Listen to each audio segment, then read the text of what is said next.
Hello and welcome to chapter 11 of The Shack.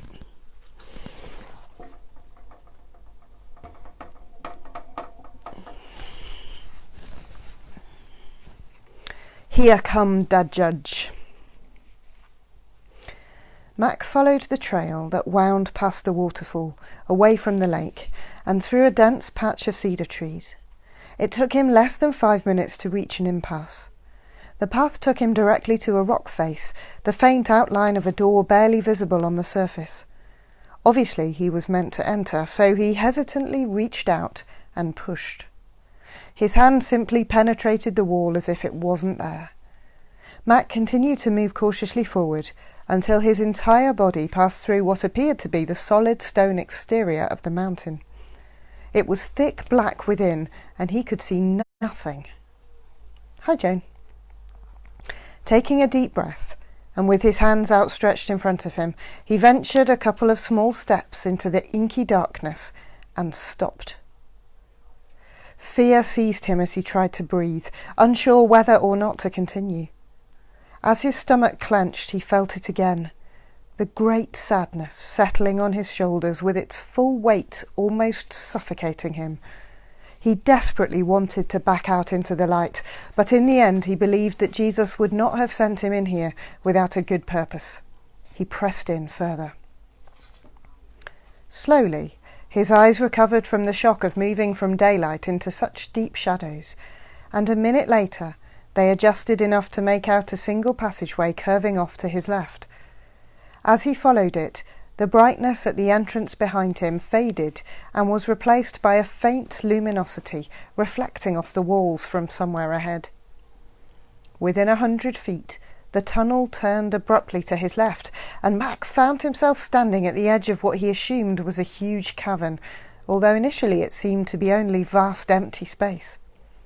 The illusion was magnified by the only light present, a dim radiance that encircled him, but dissipated within 10 feet in every direction. Beyond that he could see nothing, only inky blackness. The air in the place felt heavy and oppressive, with an attending chill that fought to take his breath away. He looked down and was relieved to see a faint reflection off a surface, not the dirt and rock of the tunnel, but a floor smooth and dark like polished mica. Bravely, taking a step forward, he noticed that the light circle moved with him, illuminating a little more of the area ahead. Feeling more confident, he began to slowly and deliberately walk in the direction he had been facing, focusing on the floor for fear it might at any moment drop away beneath him. He was so intent on watching his feet that Mac blundered into an object in front of him and almost fell. It was a chair, a comfortable-looking wooden chair in the middle of nothing. Mac quickly decided to sit and wait. As he did, the light that had assisted him continued to move forward as if he had kept walking. Directly in front of him, he now could make out an ebony desk of considerable size, almost bare. And then he jumped when the light coalesced on one spot, and he finally saw her. Behind the desk sat a tall, beautiful, olive-skinned woman with chiselled Hispanic features, clothed in a darkly coloured, flowing robe. She sat as straight and regal as a high court judge. She was breathtakingly stunning. She is beauty, he thought. Everything that sensuality strives to be but falls painfully short. In the dim light it was difficult to see where her face began, as her hair and robe framed and merged into her visage. Her eyes glinted and glistened, as if they were portals into the vastness of the starry night sky, reflecting some unknown light source within her. He dared not speak, afraid that his voice would simply be swallowed up in the intensity of the room's focus on her. He thought, "I'm Mickey Mouse about to speak to Pavarotti." The thought made him smile, as if somehow sharing a simple delight in the grotesqueness of that image. She smiled back, and the place noticeably brightened. That was all it took for Mac to understand that he was expected and welcome here. She looked strangely familiar, as if he might have known or glimpsed her somewhere in the past, only he knew that he had never truly seen or met her before. "May I ask, if I may, who are you?" Mac fumbled, his voice sounding every bit to him like Mickey, barely leaving an impression on the stillness of the room, but then lingering like the shadow of an echo. She ignored his query. "Do you understand why you are here?" Like a breeze sweeping away the dust, her voice gently ushered his question out of the room. Mac could almost feel her words rain down on his head and melt into his spine, sending delicious tingles everywhere. He shivered and decided that he never wanted to speak again. He only wanted her to talk, to speak to him or to anyone, just as long as he could be present. But she waited. "You know," he said quietly. His own voice suddenly so rich and resonant that Mac was tempted to look behind him to see who had spoken. Somehow he knew that what he had said was the truth. It simply sounded like it. "I have no idea," he added, fumbling again and turning his gaze towards the floor. "No one told me." "Well, Mackenzie Allen Phillips," she laughed, causing him to look up quickly. "Hi, Janet, welcome. I am here to help you. If a rainbow makes a sound, or a flower as it grows, that was the sound of her laughter. It was a shower of light, an invitation to talk, and Mac chuckled along with her, not even knowing or caring why. Soon again there was silence, and her face, though remaining soft, took on a fiery intensity, as if she was able to peer down inside him, past the pretences and facades, down to the places that are rarely, if ever, spoken of. "Today is a very serious day, with very serious consequences." She paused, as if to add weight to her already tangibly heavy words. "Mackenzie, you are here, in part, because of your children, but you are also here for—" "My children?" Mac interrupted. "What do you mean? I'm here for my children." "Mackenzie, you love your children in a way that your own father was never able to love you and your sisters."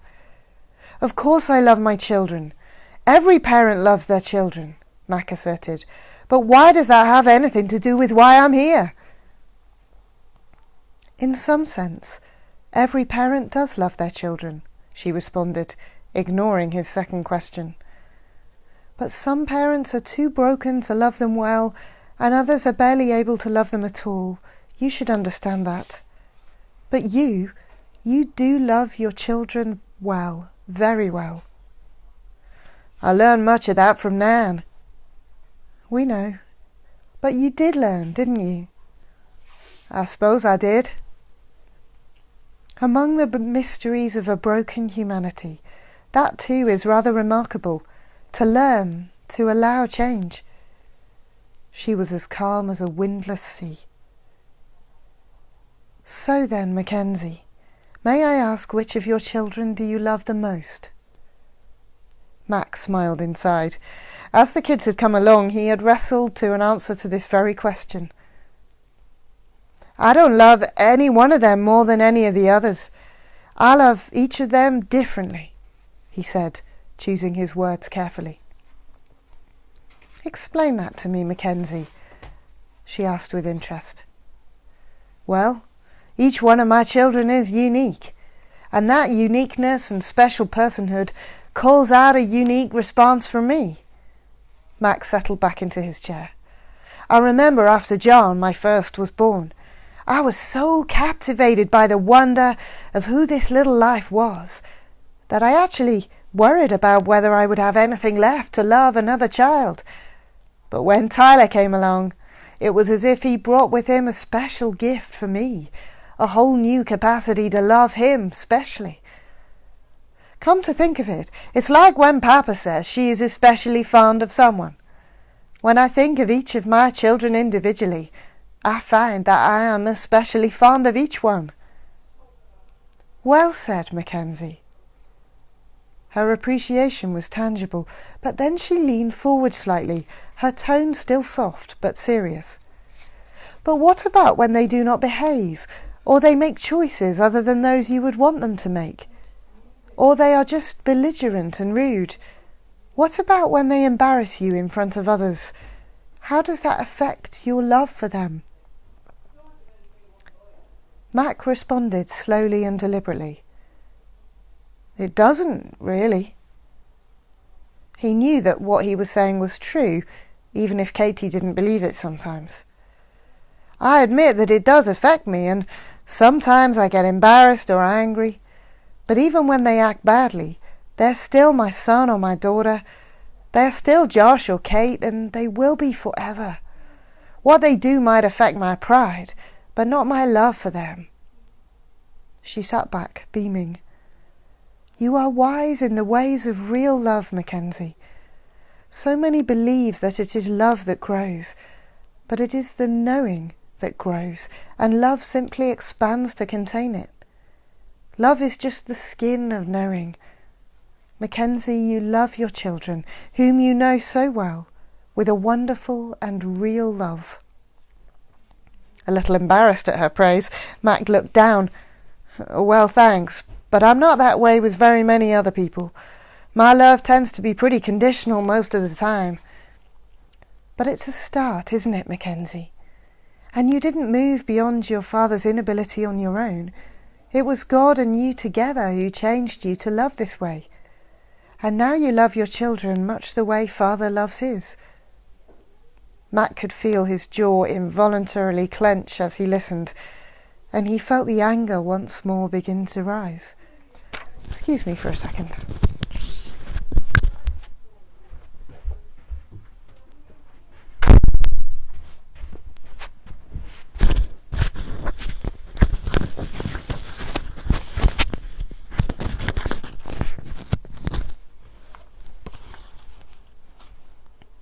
He felt the anger once more begin to rise. What should have been a reassuring commendation seemed more like a bitter pill that he now refused to swallow. He tried to relax to cover his emotions, but by the look in her eyes he knew it was too late. She mused. "Something I said bother you, Mackenzie?" Her gaze now made him uncomfortable. He felt exposed. "Mackenzie," she encouraged, "is there something you would like to say?" The silence left by her question now hung in the air. Mac struggled to retain his composure. He could hear his mother's advice ringing in his ears. "If you don't have anything nice to say, better not to speak at all." "Oh, well, no, not really." "Mackenzie," she prompted, "this is not a time for your mother's common sense. This is a time for honesty, for truth. You don't believe that Father loves his children very well, do you? You don't truly believe that God is good, do you?" "Is Missy his child?" Mac snapped. "Of course," she answered. "Then no," he blurted, rising to his feet. "I don't believe that God loves all of his children very well." He had said it, and now his accusation echoed off whatever walls surrounded the chamber. While Mac stood there, angry and ready to explode, the woman remained calm and unchanging in her demeanour. Slowly she rose from her high-backed chair, moving silently behind it and motioning him towards it. "Why don't you sit here?" "Is that what honesty gets you? The hot seat?" he muttered sarcastically, but he didn't move, simply staring at her. "Mackenzie," she remained standing behind her chair, "earlier I began to tell you why you are here today. Not only are you here because of your children, but you are here for judgment." As the word echoed in the chamber, panic rose inside Mac like a swelling tide, and slowly he sank into his chair. Instantly, he felt guilty, as memories spilled through his mind like rats fleeing the rising flood. He gripped the arms of his chair, trying to find some balance in the onslaught of images and emotions. His failures as a human being suddenly loomed large, and in the back of his mind he could almost hear a voice intoning his catalogue of sins, his dread deepening as the list grew longer and longer. He had no defence. He was lost, and he knew it. "Mackenzie," she began, only to be interrupted. "Now I understand. I'm dead, aren't I? That's why I can see Jesus and Papa. 'Cause I'm dead." He sat back and looked up into the darkness, feeling sick to his stomach. "I can't believe it. I didn't even feel anything." He looked at the woman who patiently watched him. "How long have I been dead?" he asked. "Mackenzie," she began, "I am sorry to disappoint you, but you have not yet fallen asleep in your world, and I believe that you have Again, Mac cut her off. "I'm not dead?" Now he was incredulous and stood again to his feet. "You mean all this is real and I'm still alive? But I thought you said I came here for judgment." "I did," she stated matter-of-factly, a look of amusement on her face. "But Mackenzie—" "Judgment? And I'm not even dead?" A third time he stopped her, processing what he heard, anger replacing his panic. "This hardly seems fair." He knew his emotions were not helping. "Does this happen to other people? Getting judged, I mean, before they're even dead? What if I change? What if I do better the rest of my life? What if I repent? What then?" "Is there something you wish to repent of, Mackenzie?" she asked, unfazed by his outburst. Mac slowly sat back down. He looked at the smooth surface of the floor and then shook his head before answering. "I wouldn't know where to begin," he mumbled. "I'm quite a mess, aren't I?" "Yes, you are." Mac looked up and she smiled back. "You are a glorious, destructive mess, Mackenzie, but you are not here to repent, at least not in the way that you understand. Mackenzie, you are not here to be judged." "But," he again interrupted, "I thought you said that I was—" "Here for judgment?" She remained cool and placid as a summer breeze as she finished his question. "I did, but you are not on trial here." Mac took a deep breath, relieved at her words. "You will be the judge." The knot in his stomach returned as he realised what she had said. Finally, he dropped his eyes to the chair that stood waiting for him. "What? Me? I'd rather not." He paused. "I don't have any ability to judge." "Oh, that is not true," returned the quick reply, tinged now with a hint of sarcasm. "You have already proven yourself very capable, even in our short time together. And besides, you have judged many throughout your life. You have judged the actions and even the motivations of others, as if you somehow knew what those were in truth. You have judged the colour of skin, and body language, and body odour. You have judged history and relationships. You have even judged the value of a person's life by the quality of your concept of beauty. By all accounts, you are quite well practised in the activity." Mac felt shame reddening his face. He had to admit he had done an awful lot of judging in his time. But he was no different than anyone else, was he? Who doesn't jump to conclusions about others from the way they impact us? There it was again, his self-centred view of the world around him. He looked up and saw her peering intently at him, and quickly looked down again. "Tell me," she inquired, "if I may ask, by what criteria do you base your judgments?" Mac looked up and tried to meet her gaze, but found that when he looked directly at her, his thinking wavered. To peer into her eyes and keep a train of coherent and logical thought seemed to be impossible. He had to look away and into the darkness of the corner of the room, hoping to collect himself. Nothing that means to make much sense at the moment, he finally admitted, his voice faltering. I confess that when I made those judgments I felt quite justified, but now... Of course you did. She said it like a statement of fact, like something routine, not playing for even a moment upon his evident shame and distress. Judging requires that you think yourself superior over the one you judge. Well, today you will be given the opportunity to put all your ability to use. Come on, she said, patting the back of the chair.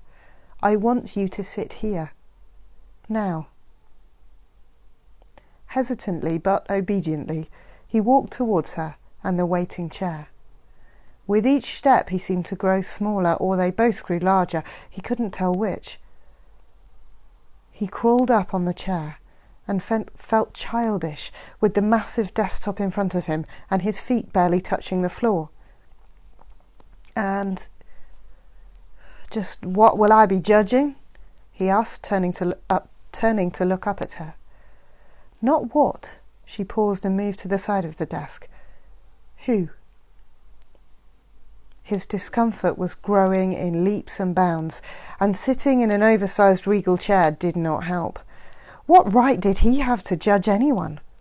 Sure, in some measure he probably was guilty of judging almost everyone he had met, and many that he had not. Mac knew he was thoroughly guilty for being self-centered. How dare he judge anyone else? All his judgments had been superficial, based on appearance and actions, things easily interpreted by whatever state of mind or prejudice that supported the need to exalt himself, or to feel safe, or to belong. He also knew that he was starting to panic. Your imagination, she interrupted his train of thought, is not serving you well at this moment. No kidding, Sherlock, is what he thought, but all that came out of his mouth was a weak, I really can't do this. Whether you can or cannot is yet to be determined, she said with a smile, and my name is not Sherlock.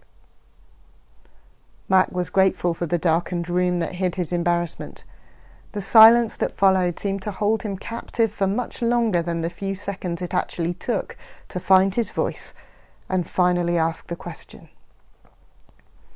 So, who is it that I am supposed to judge? God. And the human race.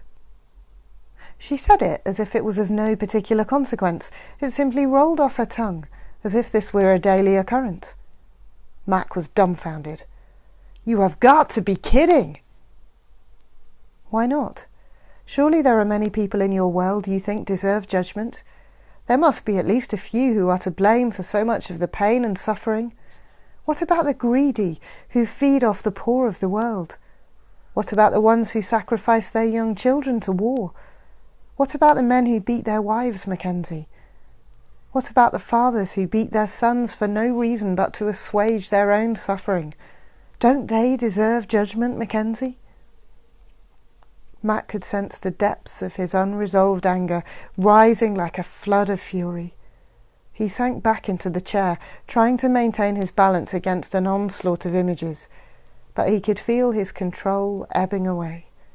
His stomach knotted as he clenched his fists, his breathing coming short and quick. And what about the man who preys on innocent little girls? What about him, Mackenzie? Is that man guilty? Should he be judged? Yes! Screamed Mac. Damn him to hell! Is he to blame for your loss? Yes! What about his father, the man who twisted his son into a terror? What about him? Yes, him too! How far do we go back, Mackenzie? This legacy of brokenness goes all the way back to Adam. What about him? But why stop there? What about God? God started this whole thing. Is God to blame? Mac was reeling. He didn't feel like a judge at all, but rather like the one on trial. The woman was unrelenting. Isn't this where you are stuck, Mackenzie? Isn't this what fuels the great sadness, that God cannot be trusted? Surely a father like you can judge the Father. Again his anger rose like a towering flame. He wanted to lash out, but she was right, and there was no point in denying it. She continued, "Isn't that your just complaint, Mackenzie? That God has failed you? That he failed Missy? That before the creation, God knew that one day your Missy would be brutalised, and still he created? And then he allowed that twisted soul to snatch her from your loving arms when he had the power to stop him. Isn't God to blame, Mackenzie?" Mac was looking at the floor, a flurry of images pulling his emotions in every direction. Finally he said it, louder than he intended, and pointed his finger right at her. "Yes, God is to blame!" The accusation hung in the room as the gavel fell in his heart. "Then," she said with finality, "if you are able to judge God so easily, then you certainly can judge the world." Again she spoke without emotion. "You must choose 2 of your children to spend eternity in God's new heavens and new earth, but only 2. "What?" he erupted, turning to her in disbelief. "And you must choose 3 of your children to spend eternity in hell." Mac couldn't believe what he was hearing and started to panic. "Mackenzie," her voice now came as calm and wonderful as he first heard it, "I am only asking you to do something that you believe God does. He knows every person ever conceived, and he knows them so much deeper and clearer than you will ever know your own children. He loves each one according to his knowledge of the being of that son or daughter. You believe he will condemn most to an eternity of torment, away from his presence and apart from his love. Is that not true?" "I suppose I do. I've just never thought about it like this." He was stumbling over his words in his shock. "I just assumed that somehow God could do that. Talking about hell was always sort of an abstract conversation, not talking about anyone that I truly..." Mac hesitated, realising that what he was about to say would sound ugly. "Not about anyone that I truly cared about." "So you suppose, then, that God does this easily, but you cannot? Come now, Mackenzie. Which 3 of your 5 children will you sentence to hell? Katie is struggling with you the most right now. She treats you badly and has said hurtful things to you. Perhaps she is the first and most logical choice. What about her? You are the judge, Mackenzie, and you must choose." "I don't want to be the judge," he said, standing up. Mac's mind was racing. This couldn't be real. How could God ask him to choose among his own children? There was no way you could sentence Katie, or any of his other children, to an eternity in hell just because she had sinned against him. Even if Katie or Josh or John or Tyler committed some heinous crime, he still wouldn't do it. He couldn't. For him, it wasn't about their performance. It was about his love for them. "I can't do this," he said softly. "You must," she replied. "I can't do this," he said louder and more vehemently. "You must," she said again, her voice softer. "I will not do this!" Mac yelled, his blood boiling hot inside him. "You must," she whispered. "I can't! I can't! I won't!" he screamed, and now the words and emotions came tumbling out. The woman just stood watching and waiting. Finally he looked at her, pleading with his eyes. "Could I go instead? If you need someone to torture for eternity, I'll go in their place. Would that work? Could I do that?" He fell at her feet, crying and begging now. "Please let me go for my children. Please, I would be happy to. Please, I am begging you. Please, please." "Mackenzie, Mackenzie," she whispered, and her words came like a splash of cool water on a brutally hot day. Her hands gently touched his cheeks as she lifted him to his feet. Looking at her through blurring tears, He could see that her smile was radiant. "Now you sound like Jesus. You have judged well, Mackenzie. I am so proud of you." "But I haven't judged anything," Mac offered in confusion. "Oh, but you have. You have judged them worthy of love, even if it costs you everything. That is how Jesus loves." When he heard the words, he thought of his new friend waiting by the lake. "And now you know Papa's heart," she added, "who loves all his children perfectly." Immediately, Missy's image flashed in his mind and he found himself bristling. Without thinking, he lifted himself back onto the chair. "What just happened, Mackenzie?" she asked. He saw no use trying to hide it. "I understand Jesus' love, but God's is another story. I don't find them to be alike at all." "You haven't enjoyed your time with Papa?" she asked, surprised. "No, I love Papa, whoever she is. She's amazing, but she's not anything like the God I've known." "Maybe your understanding of God is wrong." "Maybe. I just don't see how God loved Missy perfectly." "So the judgment continues," she said with a sadness in her voice. That made Mac pause, but only for a moment. "What am I supposed to think? I just don't understand how God could love Missy and let her go through that horror. She was innocent. She didn't do anything to deserve that." "I know." "Did God use her to punish me for what I did to my father? That isn't fair. She didn't deserve this. Nan didn't deserve this." Tears streamed down his face. "I might have, but they didn't." "Is that who your God is, Mackenzie? It is no wonder you are drowning in your sorrow. Papa isn't like that. She's not punishing you, or Missy, or Nan. This was not his doing." "But he didn't stop it." "No, he didn't. He doesn't stop a lot of things that cause him pain. Your world is severely broken. You demanded your independence, and now you are angry with the one who loved you enough to give it to you. Nothing is as it should be, as Papa desires it to be, and as it will be one day. Right now your world is lost in darkness and chaos, and horrible things happen to those that he is especially fond of. Then why doesn't he do anything about it?" "He already has." "You mean what Jesus did?" "Haven't you seen the wounds on Papa too?" "I didn't understand them. How could he?"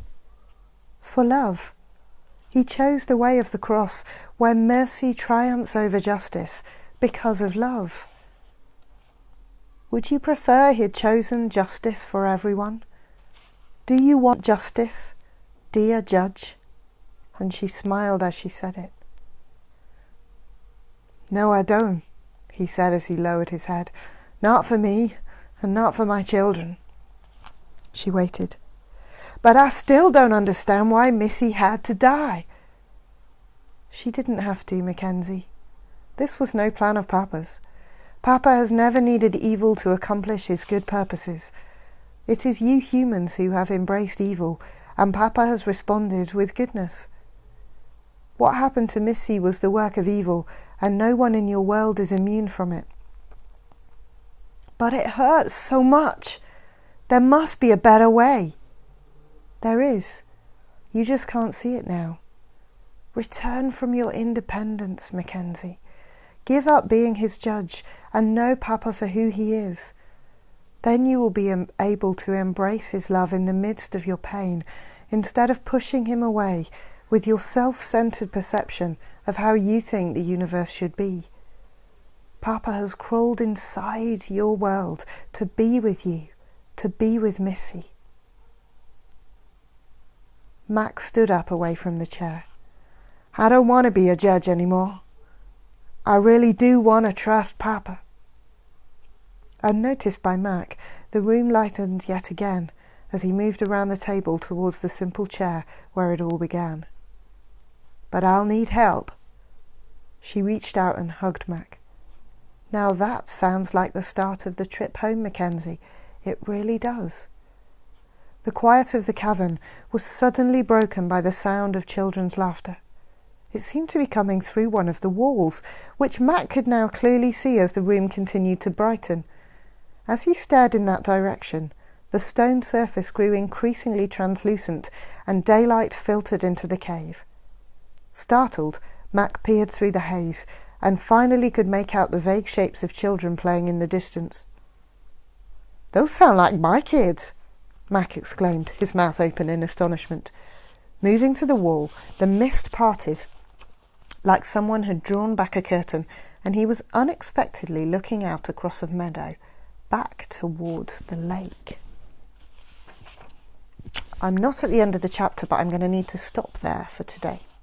So you'll find out what his kids are doing near the lake in just a moment. The next time I read. Yes, good to have you with me. See you next time. Bye-bye.